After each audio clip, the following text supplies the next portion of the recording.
So we will discuss random groups, and this is advanced course, so please be focused. We will do some computations, and it will not be easy. So randomness is quite important topic in mathematics, and the concept actually very important. It's like so fundamental that you cannot imagine. It's like a notion of mass in physics or time or curvature. So we will focus only on groups, so it will be like very restricted viewpoint. But even for this restricted viewpoint, you will see that we have a lot of challenges and some results. But actually what is fantastic about this direction, that there is a lot of open questions and opening directions that you can imagine yourself, and it's really quite recent actually.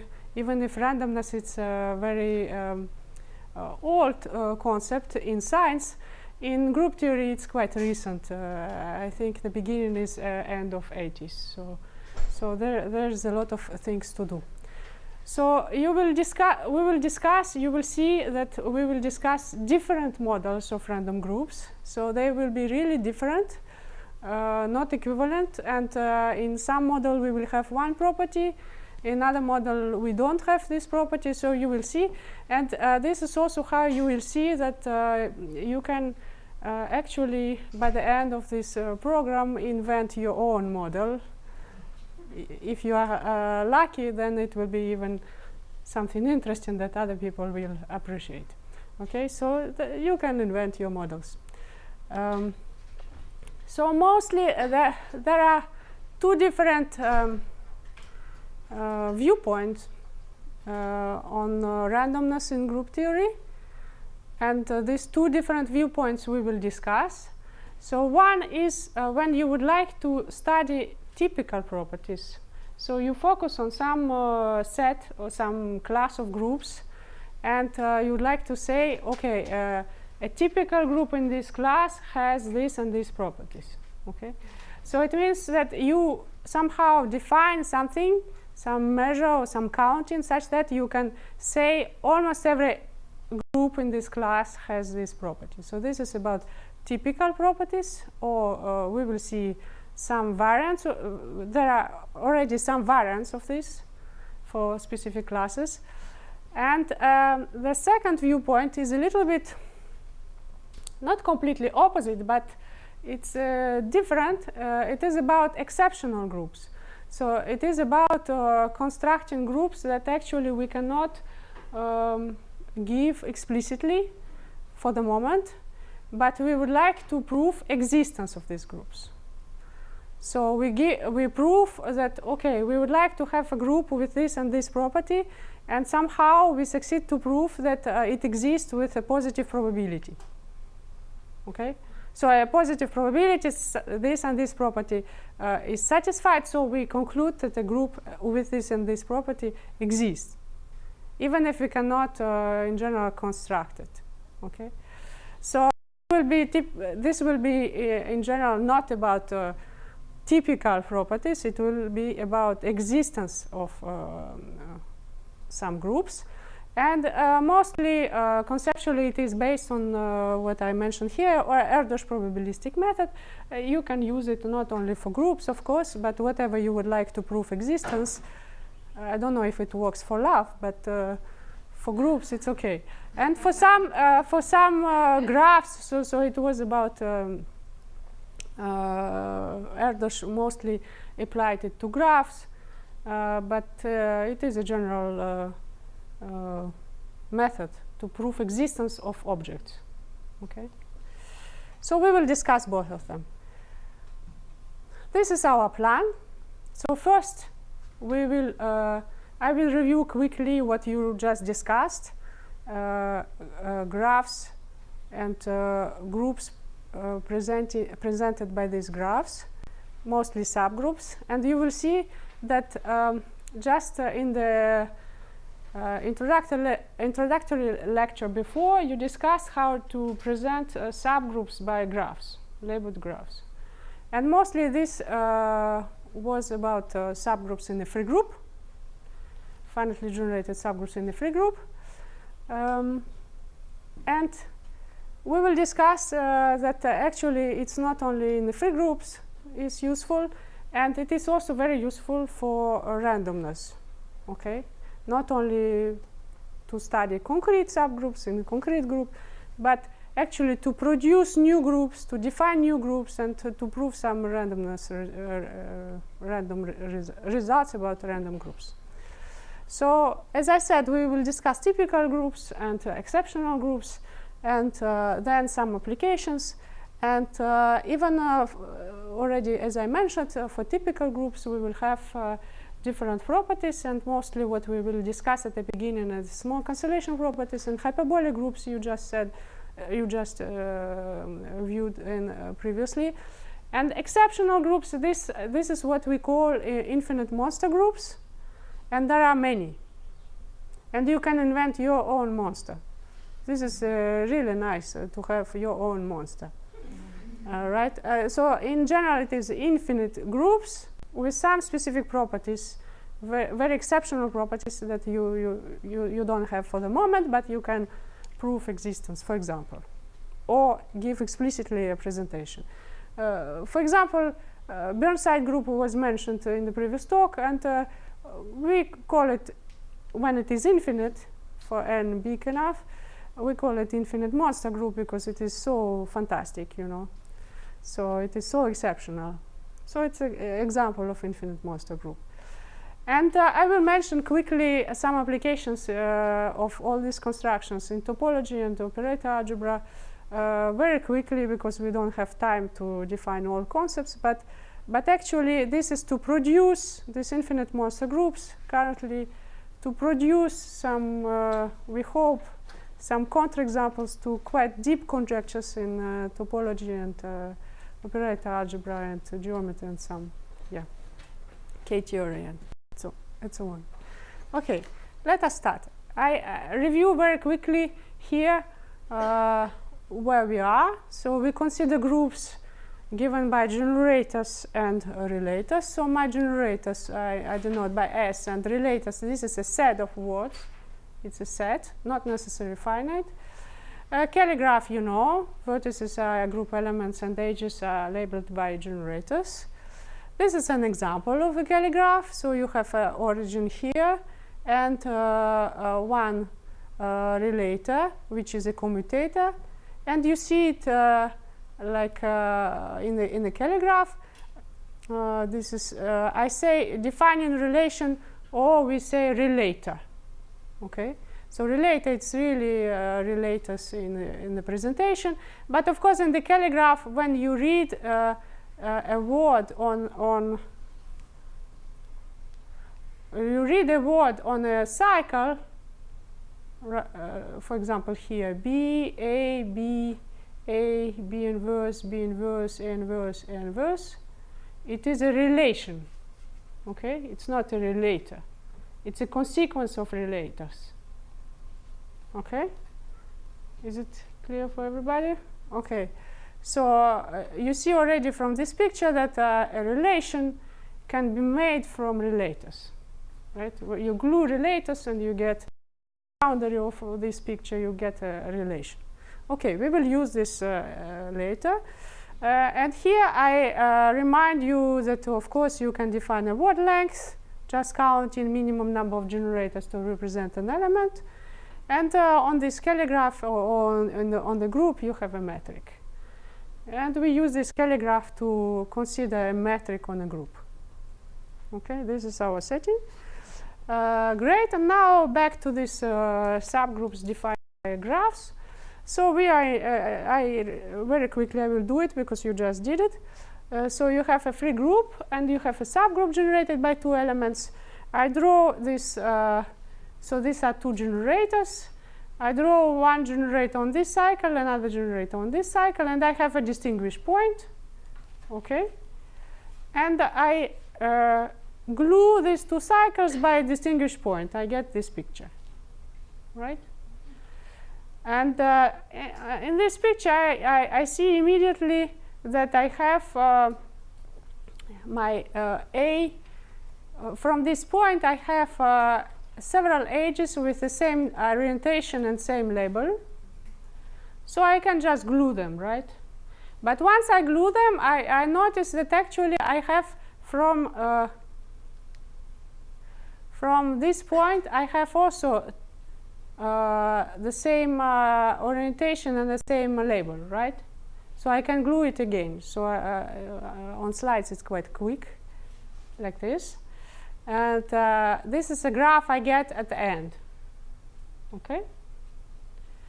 So, and this graph represents my subgroup, right? Because from this distinguished point, on this cycle I read one generator, on another cycle I read another generator, so it means so I can concatenate these cycles, right? Or read it on other orientation, so I get every element of the subgroup. So this graph, this labeled graph, represents my subgroup. And this is exactly what is called Stolling's graph.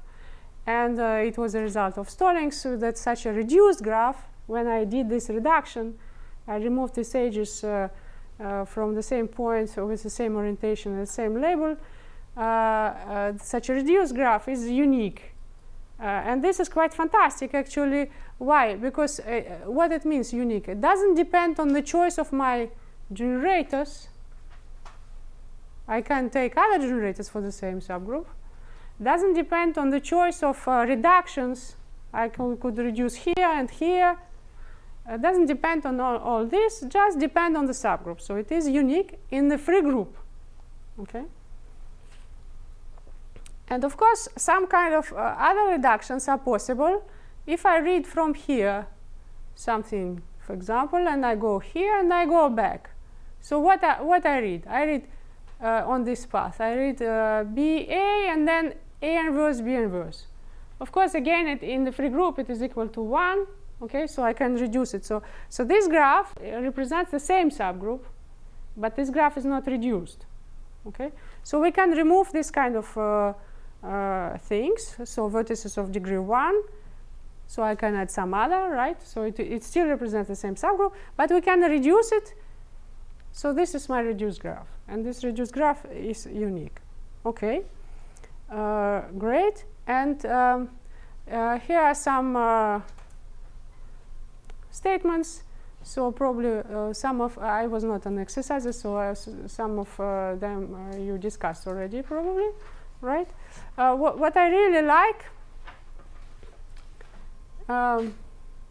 So from this graph, for example, you can see immediately, you draw this labeled graph, and for example, by two letters labeled, and you can see immediately if the subgroup is a finite index or not, right? Using this statement. So this statement is also in exercises you will discuss.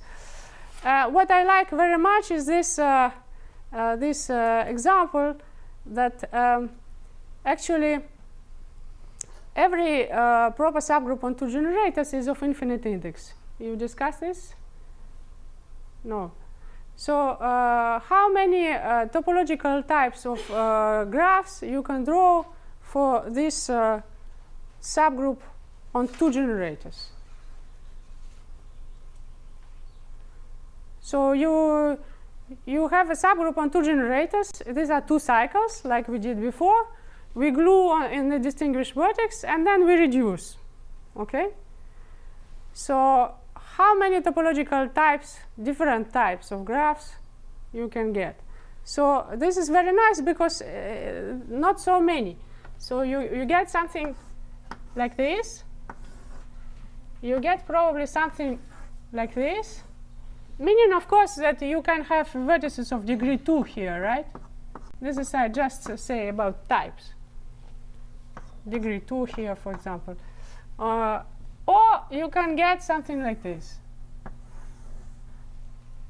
And nothing else. And then you can analyze immediately that actually, even if I have degree 2 vertices, if I have a proper subgroup, meaning that it's not just a bouquet of 2 circles, then always it will be of infinite index. So it's quite nice. This kind of things you can do with this graph. And Okay, this is the next exercise you will do. And the nice thing is that actually you can use this graph also not only for subgroups in the free group, but also in general. So imagine now a general group, finitely presented group. So you have again generators and relators. And then you take a finitely generated subgroup. So again, as we did before, you take generators of this subgroup, write these generators on the cycles, distinguish vertex, glue it, you get some graph. You try to reduce like we did before.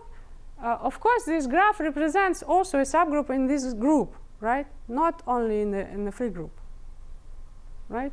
Because I can just read every element on this subgroup. But of course, now, because you have relators and you have relations, this representation is not unique anymore. But you can still use it. And actually, this is what we did in the joint paper with Arzhantseva. And but of course, this is why I put it here, reduced with a little prime. So of course, because you are not in the free group anymore, you have relators. So you have to define another kind of reduction, not only this removing vertices of degree 1 and gluing this foldings stuff, but something more. And this is what we did. I will not discuss it in detail, but it is quite easy and natural. And we can reduce this graph, such a graph, to make it smaller. But still, it is not unique, okay, because of relators. Well, even though the reduction is more general, that doesn't make it unique, even though the reduction is like another kind of... It doesn't make it unique, no. No, because you can always, reduction takes care of relators. So you can always use relators to get another graph which represents the same subgroup. And probably has the same number of edges, for example.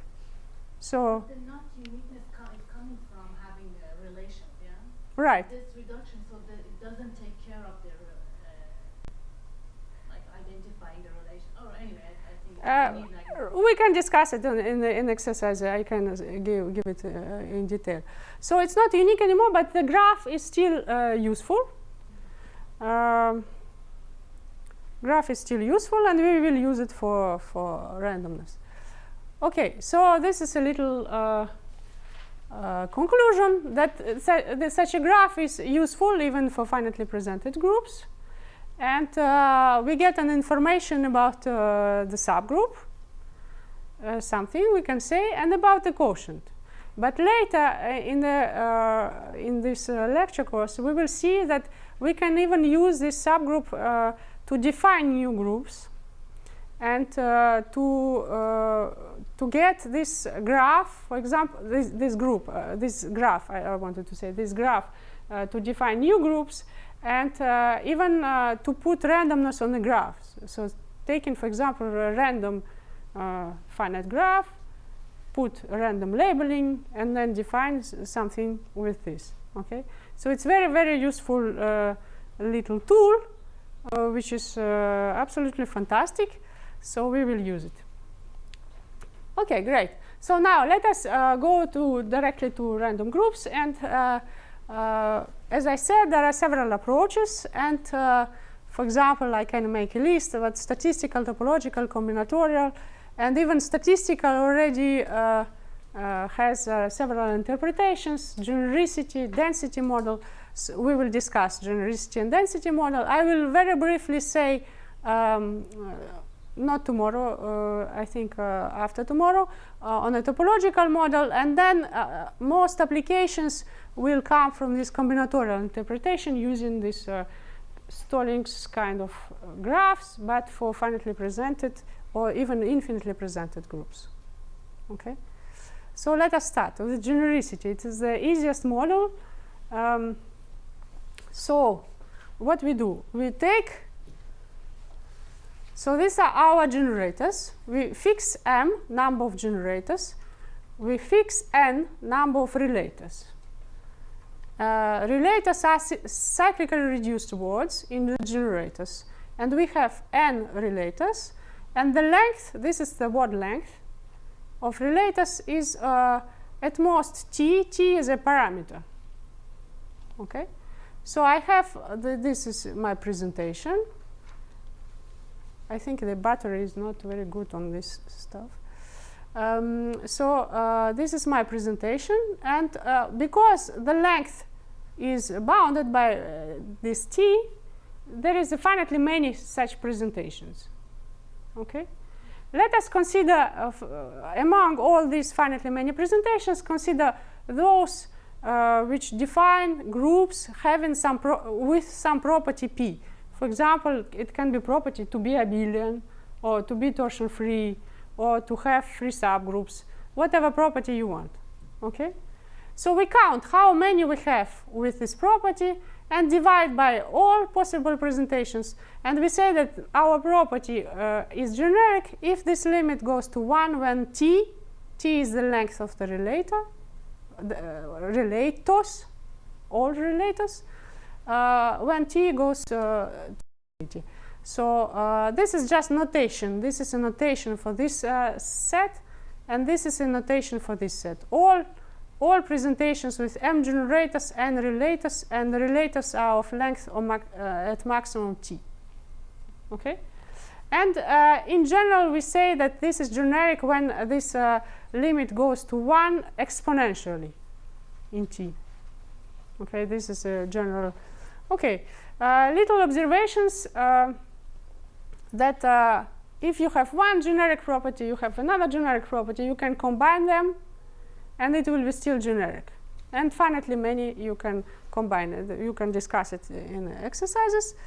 Another easy observation is so what we will do to get some genericity results, we should do this kind of estimates, right? We should estimate these numbers.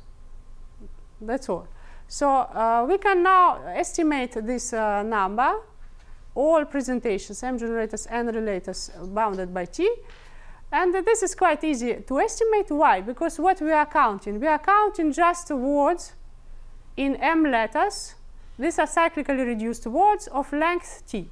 So how many possibilities you, for example, I have such a word of length t. How many possibilities I have for the first letter?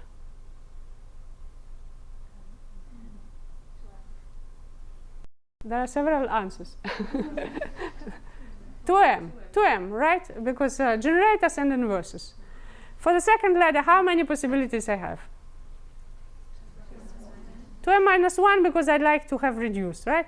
And so on. So it's an easy computation, and because you have not exactly t, but less or equal to t, you have to count words of length 1, 2, etc. till t.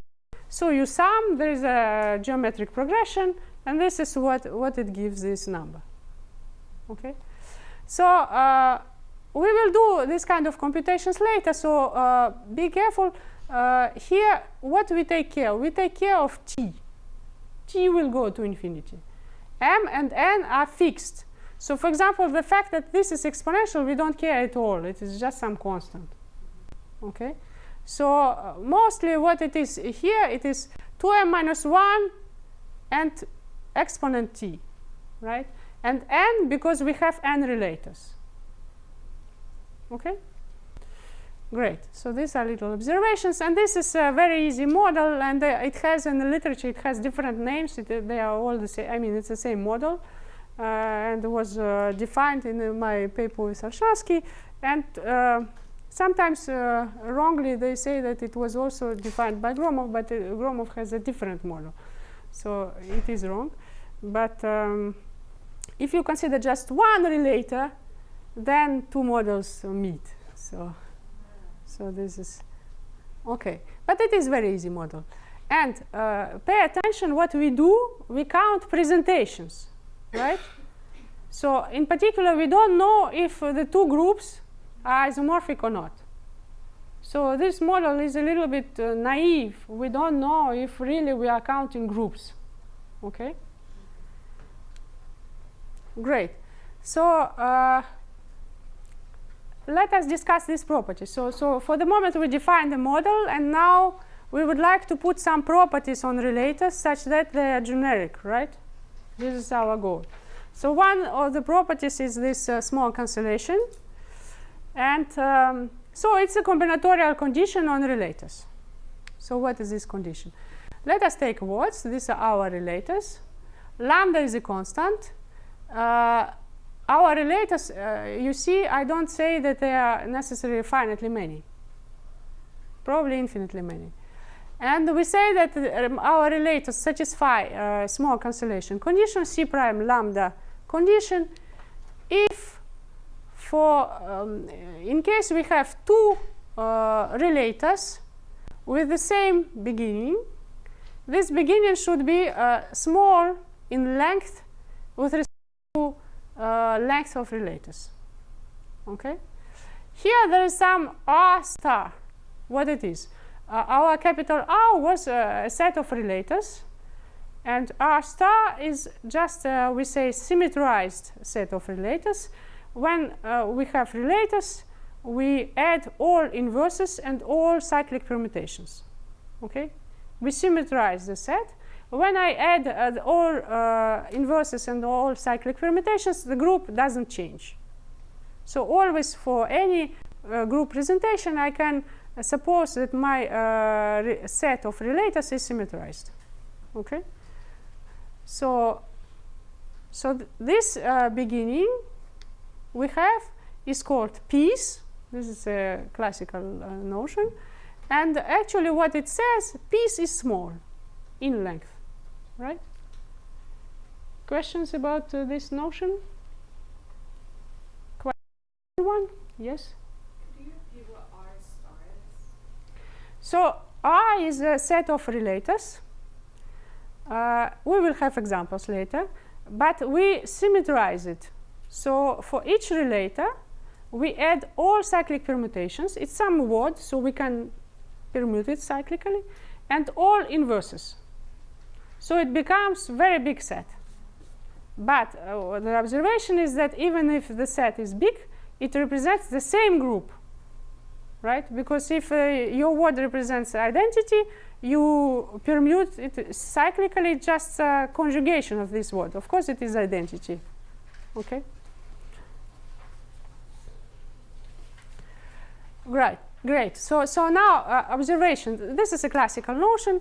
And observation that to define this notion, we need to know what is a relator, what is a piece, and what is a length.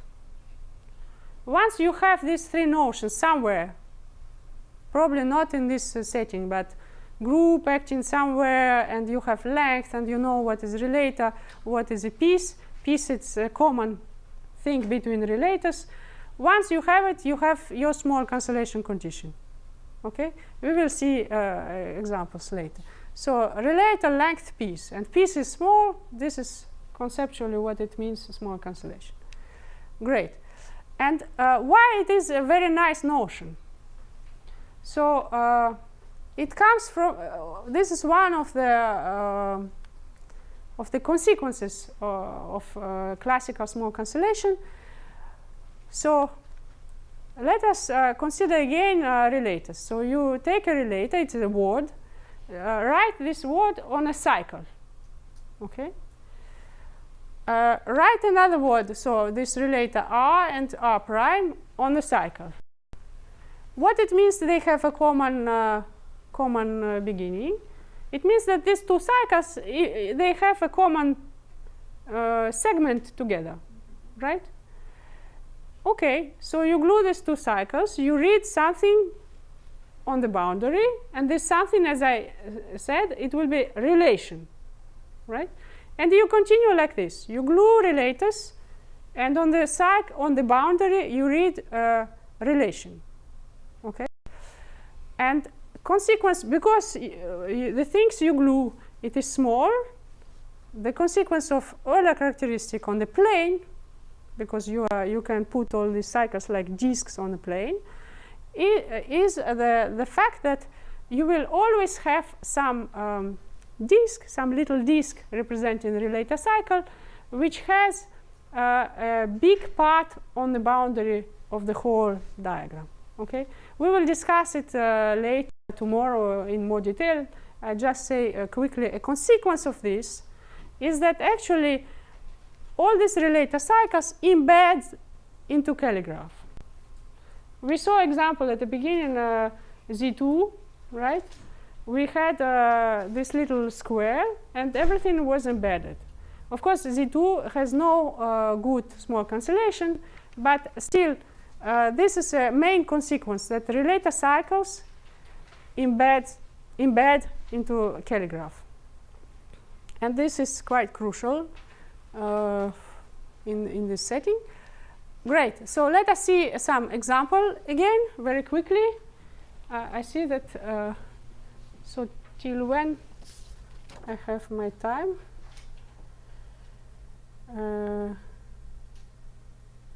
Okay, so I have still quite good, I hope we'll use. Okay, so let us see this presentation. One word. And as I said, these little points means that we add symmetrization of this word. So it is one relator group. You see, this is a commutator AB times commutator CD. This kind of example you had in the first lecture. And then symmetrize, so meaning that I add all cyclic permutations and all inverses, so a lot of words instead of one. And actually, I draw it on this cycle or a little disk, and you see I read it A inverse, B inverse, A, B, C inverse, D inverse, C, D. Okay? And you can imagine several cycles like this, right? Symmetrization, again, what it means just, you see, I read this from here, but if I read from here, it's also identity, right? So this is just adding all this. Now, imagine several cycles like this, and what is the common possible segment? It's quite obvious from the picture, actually, that it is only one letter. So the piece here is one letter, A, B, C, or D. And the length here is the length of these things, because each segment has length 1. So length is 8. Length of the piece is 1. So our lambda is 1/7, for example. It's OK. Right? So this is example of classical presentation with C prime 1/7 condition. Let us go a little bit more general. So now start with a S-labeled graph. And this graph is actually, even imagine immediately, so now we jump really a lot, but I hope you will be still with me. So imagine that it is infinite sequence of finite graphs. So infinite sequence of finite graphs, each edge has orientation and labeled by S. Everybody imagine? Yeah? Great. So such a graph defines a group. And this is a group, graphical presentation, defined by gamma. This is a group, how it is defined, by this presentation. So I take as generators labels. For example, if the graph was labeled by 2 letters, I take these 2 letters. Okay? And as relators, I take everything I read on non-trivial simple cycles of these graphs. All words. Okay? Imagine, so this is my group. Imagine the example before. We had just one cycle, and the relators were just, instead of cycle, now we have more complicated graph. And even not one, but infinite sequence of finite graphs. And this graph is very complicated. There are several cycles, and we take a lot of cycles, so it is infinitely presented group. Okay? You are with me? Great. So it's a graphical presentation of a group. Now a little observation. Every group is graphically presented. Is it clear for everybody? Of course, because we take a presentation of a group and just write relators on cycles. This is your presentation. A little bit trivial, but still. Okay? Great. Now, if you have your little graph you started with is already a Kelly graph. For example, take a Kelly graph of a finite group we considered in the first lecture, diagonal 3, for example. It is already Kelly graph, but you can define a graphical presentation with it. And an observation that actually what you get as a group is exactly the group you started with. Okay, it's a little observation, but it's quite interesting because it's kind of a dual to Kelly graph, you know, the trick. So, but if it is already Kelly graph, you get the same group. Great. So this is a point where we use, for example, this labeled graphs I discussed before, the Stallings graph, for example, new group, right? You have your labeled graph, and this is graphical presentation. It helps you to define new group. Now this new setting helps us to define more general notions of small cancellation. And so, as I said, classical will be when your graphs are just cycles, probably infinitely many. Okay? And graphical, now what is graphical? Again, we should define what is a relator, what is the length, and what is a piece. What is a relator? We know. These are our relators.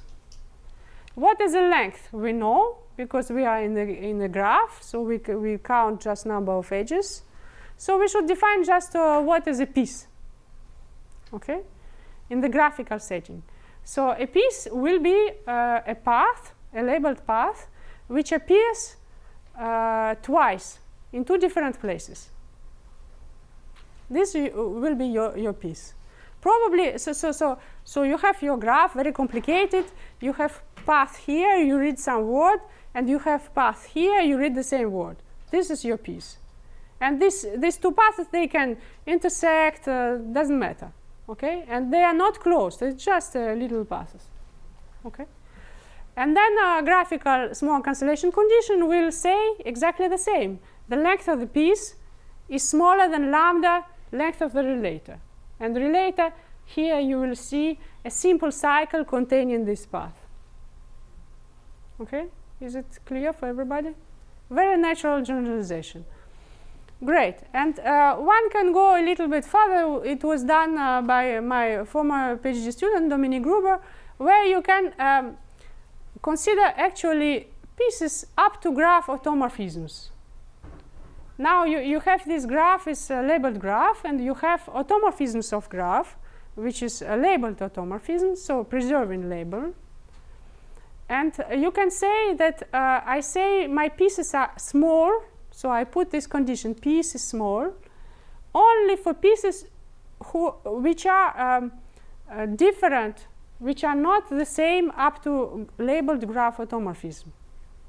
So if you have one path here and another path here with the same label, but you have a labeled graph automorphism such that this one goes to this one, then you don't care, they are allowed to be long.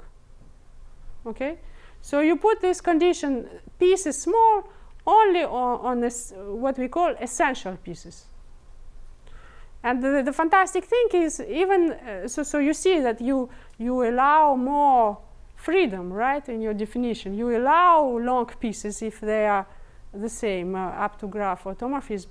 But even under this generalization, a lot of things like from classical theory still valid. Yes. So, like in classical sense, this is like a long torsion and like no torsion, or right. is it also just torsion? And torsion? Right. It's just to take care of torsion. So it allows to have groups with torsion. Exactly. So it was very nice and very useful observation. And there is another one, geometric small cancellation. I will not define, but it was I will mention several times. It is much more general than all this. for groups acting on hyperbolic spaces or on some spaces. Okay, it's not in a group inside, but for the action. And again, once you define what is length, what is piece, what is relator, you can define, and this is what we did. So it was initiated, of course, by Gromov for group actions. So it's much more general. So it's not only for hyperbolic groups, but also for groups acting on hyperbolic space, or even not hyperbolic space, more general spaces where we have some hyperbolic behavior in some directions. Okay, so it's much more general. Great. So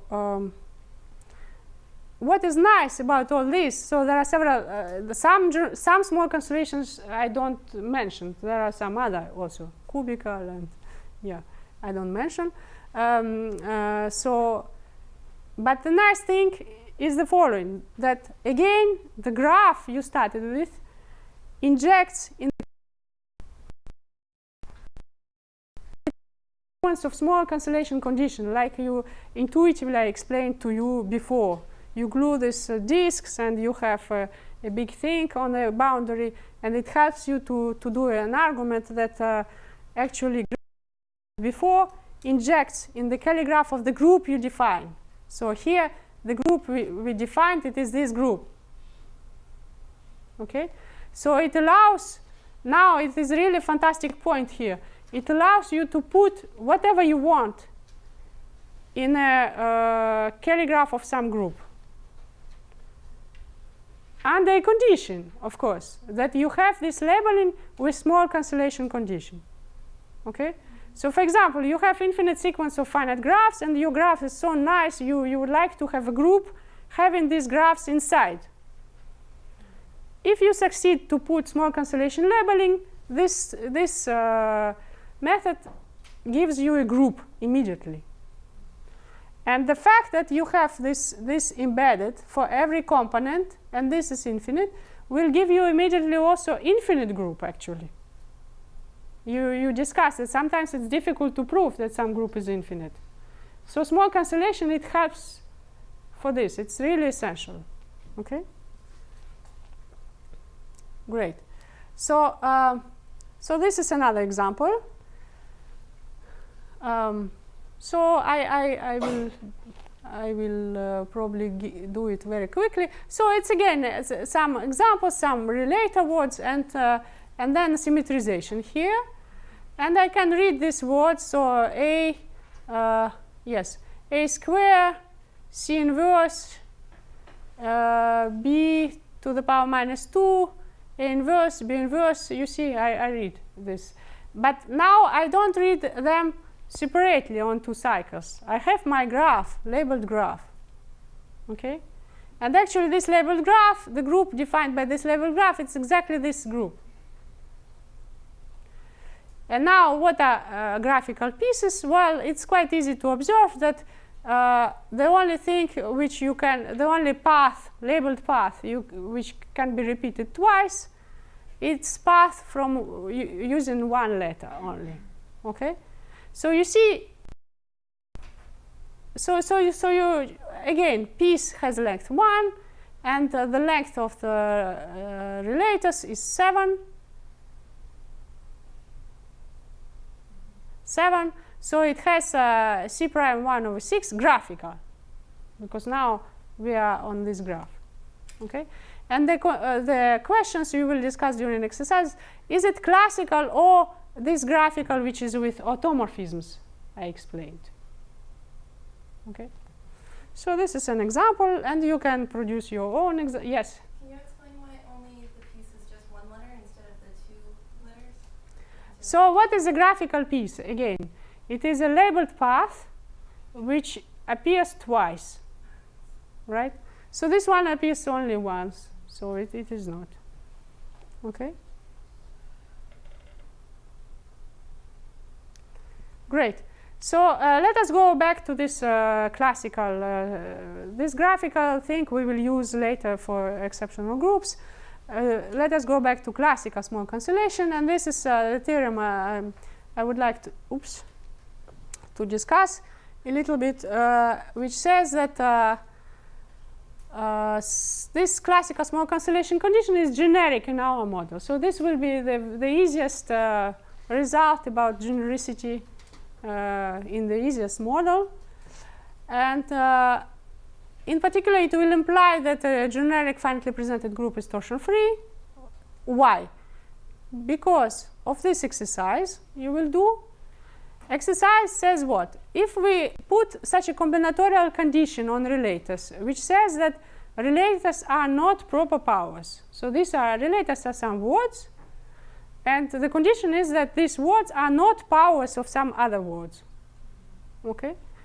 So it's very easy to estimate this condition. You will do it. And actually it is generic. And as I said, we can combine generic properties. So if classical small cancellation is generic and this is generic, we combine. And when we combine, actually there is a theorem by Grindlinger saying that the combination these two implies that group is torsion-free. So this is an example how you can combine genericity results and then get something completely algebraic, which is torsion-freeness. Okay? So in particular, generic finitely presented group is torsion-free. And this is another result I will quickly mention, that any subgroup on m-1 generators, m was the number of generators of the group, is free in this generic group.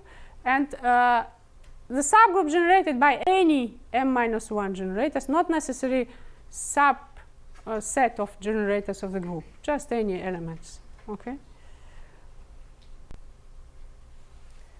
Let us do this genericity result. This is quite interesting. So classical small cancellation is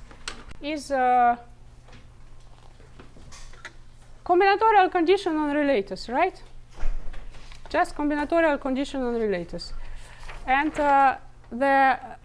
so we would like to, how we prove that it is generic? We would like to estimate number of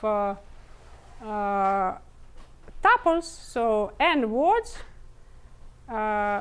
They are the length of words are bounded by t, and we would like to estimate when they don't satisfy. If we estimate this number of words when they don't satisfy, and this number will be exponentially decreasing with t, we are done, right? This is very usual way to proceed. When we would like some property, actually we consider the opposite of this property and do that that it is exponentially 0. Okay? So so suppose our set of relators, again here we have n words of length t, cyclically reduced. Suppose it does not satisfy c prime lambda. What it means? It means that I have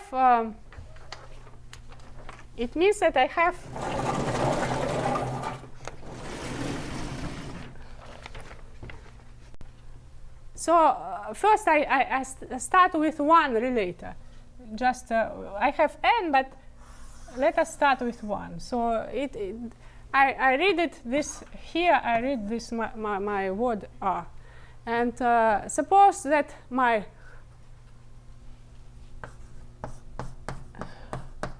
relator is quite long with respect to t. Okay, so I suppose that does not satisfy. If I have one relator does not satisfy, it means that I have a piece which is long, right? So I have some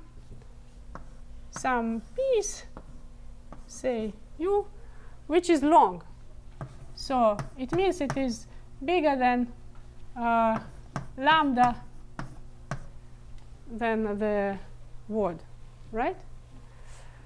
So in particular, it is bigger than lambda t over 2, right? This is just our assumption here. Great. So my first claim is that, and it is a piece, okay? It is a piece. It means that it appears somewhere else on this relator. This is my setting for the moment. I am with one relator, and I suppose that I don't have small cancellation.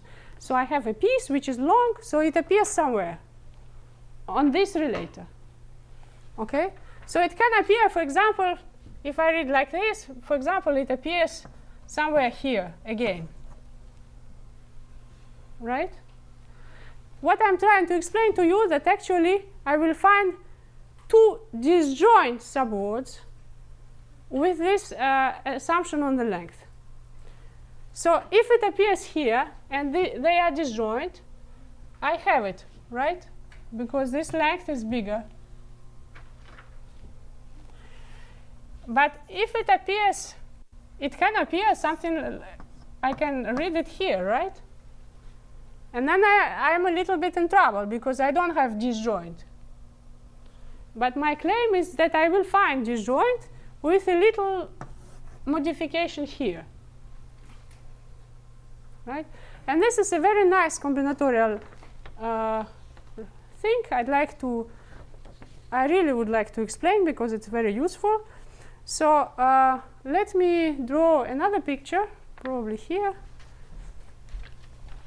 So we analyze the situation. I draw it now like in not on the cycle, but just on the segment.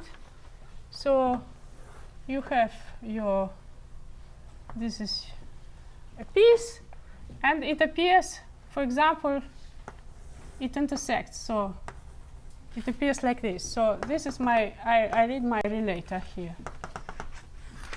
Okay? It's a segment, my relator. If it is this situation, so if this length is bigger than a half, then I'm done again, right? Because I can take this thing as my subword I'd like to have, right? Disjoint subword. I can take this one, and it repeats here. So I take this one. They are disjoint, and they have a good length, right? But this was my assumption, that this thing is bigger. Now we have to consider a different situation when, so again, we have this. And now, so again, this is my U, my piece here, which repeats. And now this thing is not big. It is small. Okay, what we do in this situation? Okay, it is some word. Let us read what it is written here. Some W. But then this is our U, and it repeats here. So I have this W here. Right? But it repeats, so I have this W here. And this is the same as this, so I have my W here. But this is the same as this, and I have my W here, right? And I repeat like this till, so it is periodic. I draw it a little bit, except a little point probably. So I have this, a little end, W prime. So I have what, 4 times, and a little thing here. And little thing is just beginning of W, right? My W is W prime and W2 prime. Okay. So this is the situation. The situation when U is W some power, W to another power, the same, right? Even number. So times something. Right? In this case, we can take my V will be W to L times. This is my choice for this subword of length at least half of U. Okay? And then you can analyze. So here in this picture, L is equal to 2, right? So you take this. This is your choice. Why does you have like you said power? What? Like you have even power. No, it's a case. It's just a case. Yeah, just a case. So what we have here, by this argument, we have just that the word is periodic, right, with a little thing. And then we analyze the case when it is the power is even or not even. Okay, this is a case when it is even, and then you just consider. You see that these two things are disjoint and have the appropriate length. Okay, and of course you can have, as you said, you can have a different situation when this is not even, but still it will be the same periodic, right? And then you can draw this picture again, and in this case you have to take just this, and you see again that it is disjoint. Okay, in any case, we play this combinatorial game. By the way, this combinatorial game is also true in hyperbolic groups, much more complicated, but still true. And we get this thing. Why we do it? Now, why we do it?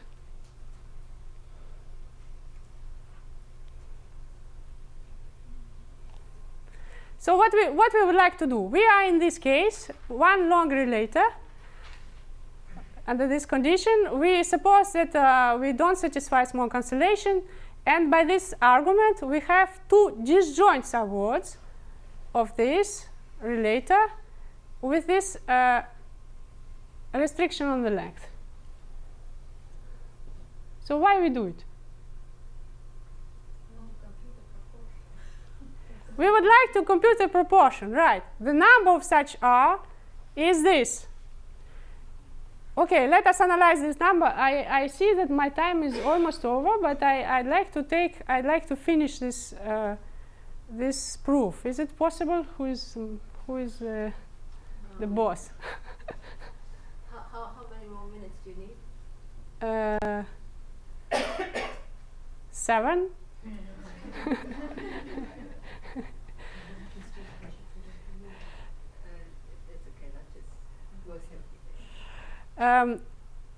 I think this combinatorial argument is quite crucial. It looks like elementary, but it is really crucial to know these kind of things conceptually, that the thing is periodic. Okay, so let us estimate this number. So we are just with one relator. As we estimated before, this is cyclically reduced, but because we have one word of this length repeating, and it is disjoint. So once we fix it in this place, it is already fixed in another place. So this is why we can remove this minus lambda t over 4. Okay? And this will be crucial. So it's like when you do probability, you need independent events. This is why we would like to disjoint them. Okay? So, and then, of course, we can have this piece like u here and u inverse here. This is why we have this 3, so it can be inverse. And we can put it whatever at the beginning or at the end of the word. So this is why we have t squared. Okay? So we estimated this number, and this was, again, this was just about one relator of length t. Okay? And now we estimate the number of tuples, n tuples, containing such a relator, possibly. So we have all freedom for all other n minus 1 relators. Okay? And this is what will give this. So this is the case when one relator has a problem, but some others are free to have whatever they want. Great. And another case, when we have two relators and our pieces are like in this relator and in this relator, this is an easier case because they are disjoint in any case. So, and again, relators are long. So we estimated that it's really like similar, right? And now we have minus lambda t over 2, because once this piece is fixed in one word, it is fixed in another word. But again, we always assumed that these relators are long, Why we can assume it? Because actually, if we count the number of short relators, short meaning here smaller than half,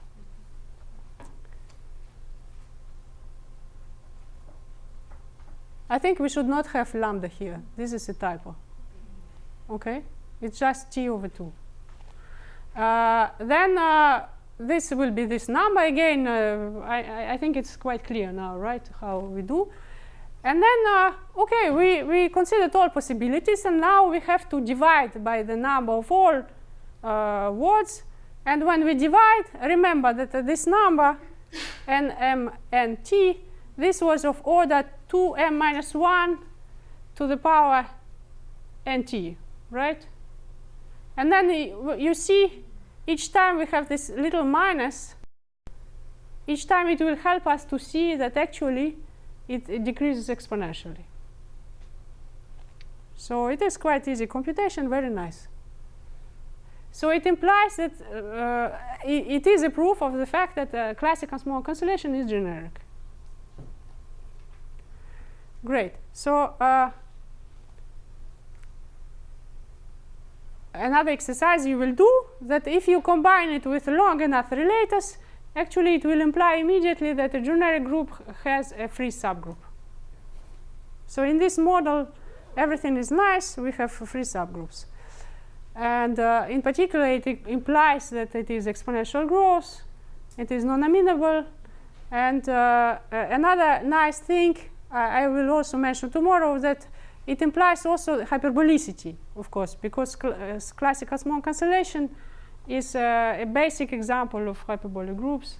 So we have hyperbolicity is generic in this model. So we say in finitely presented groups, hyperbolicity is typical.